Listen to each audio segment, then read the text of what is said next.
Welcome to PM Ready, your guide to becoming PMP certified. This is the lesson on planning schedule. Part 2.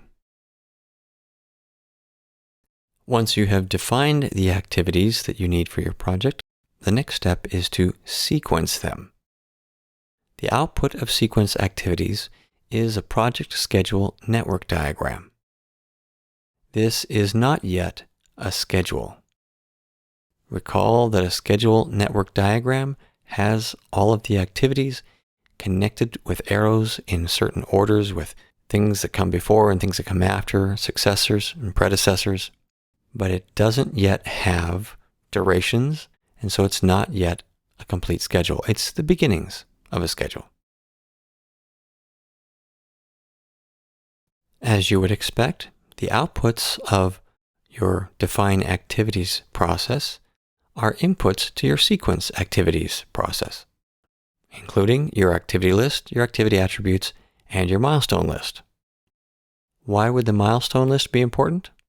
Because you may have identified certain milestones that are driven by outside factors, by your key stakeholders, by the market, by certain environmental or economic deadlines. And so those milestones need to be considered as you sequence the activities. Some things may need to be scheduled before or after certain milestones. Also, your assumption log may include details of your assumptions and constraints that influence how your activities are sequenced, what the relationship should be between your activities, whether you need leads or lags, and so on. Your schedule management plan is definitely an input because it provides the rulebook. It will be an input to all of your schedule planning processes. And the scope baseline, if it's been baselined, or if it hasn't been baselined, the version of it that you do have so far. Also, your enterprise environmental factors and organizational process assets. Enterprise environmental factors that can affect your sequencing of activities include government or industry standards, which may specify that certain tasks should or must be done in a certain order and in a certain way. They may have specifications or requirements for certain leads or lags between certain activities. Your organization may also have a project management information system that includes things like scheduling tools, which can help you to define your network diagram, as well as organization work authorization systems. A work authorization system is a tool that lets you enter in all of the activities that need to be done for a project and to schedule when they should start and stop, and that authorizes people to start on a certain activity only when that activity is authorized by the work authorization system. This allows you to make sure that activities don't start before or after when they should be starting. Your project will exist in some kind of environment. It may exist within a program, which may exist within a portfolio, or if not, there will at least be other projects going on. And so there is the potential for other dependencies between your project and other projects. So those need to be taken into account as you do your sequencing of activities. Your organization may also have certain policies and procedures and guidelines or specific methodologies when it comes to planning activities. For example, there may be a policy that you don't start off a schedule with a compressed schedule, that you don't use crashing or fast tracking in your initial schedule baseline. Recall that crashing is when you add more resources to activities to get them done sooner, and fast tracking is when you overlap activities in order to get the whole set of activities done sooner. There may also be policies about leads and lags, especially when it comes to mandatory versus discretionary logical relationships, or internal versus external relationships. There may be some valuable templates that you can use, provided by your PMO or others in your organization, as well as the Lessons Learned repository. The classic technique for sequencing activities is the precedence diagramming method. This method consists of organizing your activities and connecting them using 4 different types of precedence relationships. These logical relationships are finish to start, finish to finish, start to start, and start to finish. Finish to start is the most common, in which one activity needs to finish before the next one can start. Notice that the order of the letters, FS, indicates the F stands for the activity that comes first, and the S stands for the one that comes after, which is why FF stands for both activities needing to finish at the same time. SS stands for activities needing to start at the same time. And SF is a start-to-finish relationship, which is extremely rare. As you sequence activities, you'll also want to determine what the dependencies are, whether they're mandatory or discretionary, or external versus internal. Mandatory dependencies are those that are legally or contractually required, or simply an inherent part of the nature of the work that you're doing.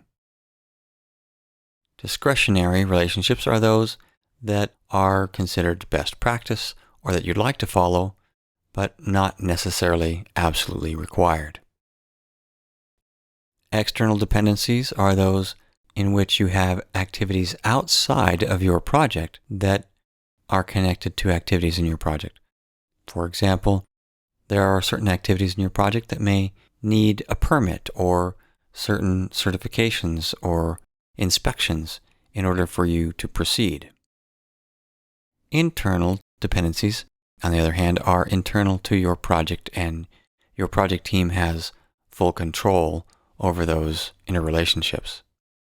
All of these kinds of logical relationships or dependencies can also have leads and lags.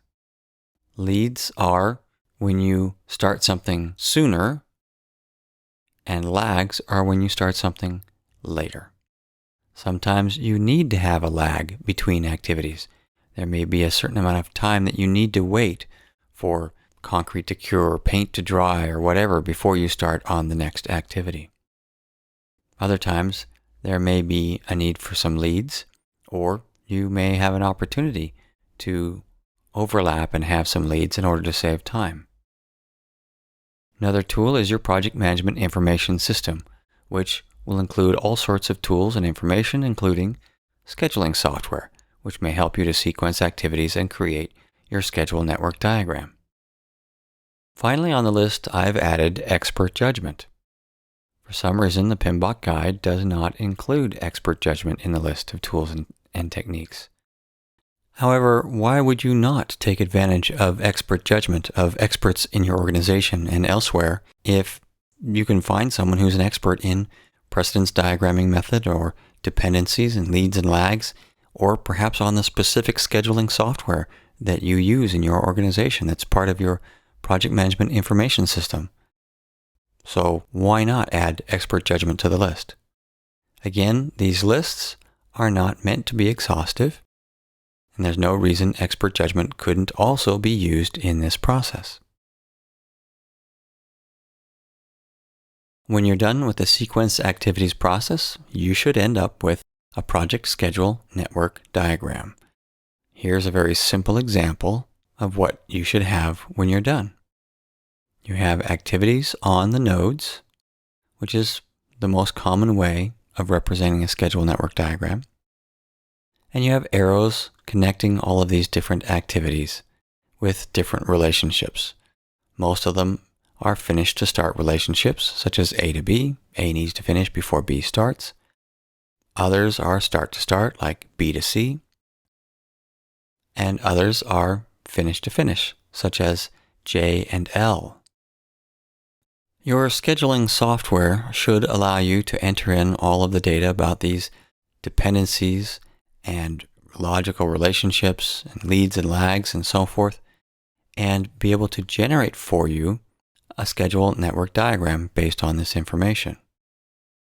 Microsoft Project, for example, although it has the Gantt chart as its classic look, also includes the ability to output a schedule network diagram, which you can use early on in your project while you're working out these dependencies and before you have the durations. Now let's see how much you can remember about the inputs, outputs, tools, and techniques of the sequence activities process. Remember to start with the outputs and work your way back to the inputs and then the tools and techniques.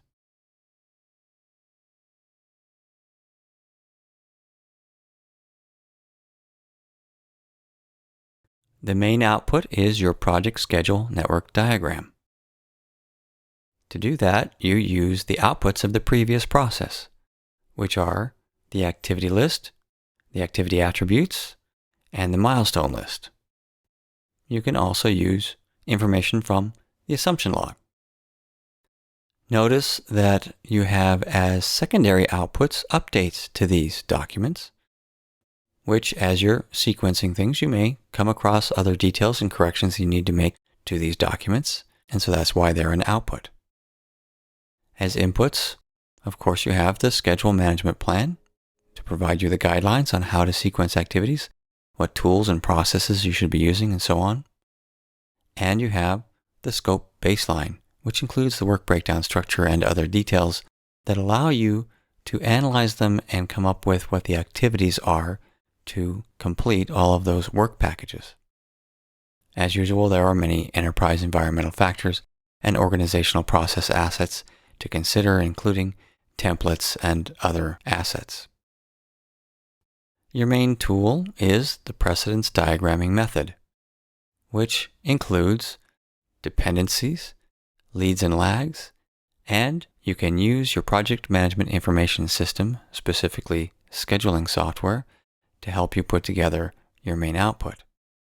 Focusing on outputs, inputs, and then tools and techniques, and focusing on first the primary ones and then the secondary ones. Lists like this that would otherwise be rather overwhelming to memorize are much easier. And that's it for part 2.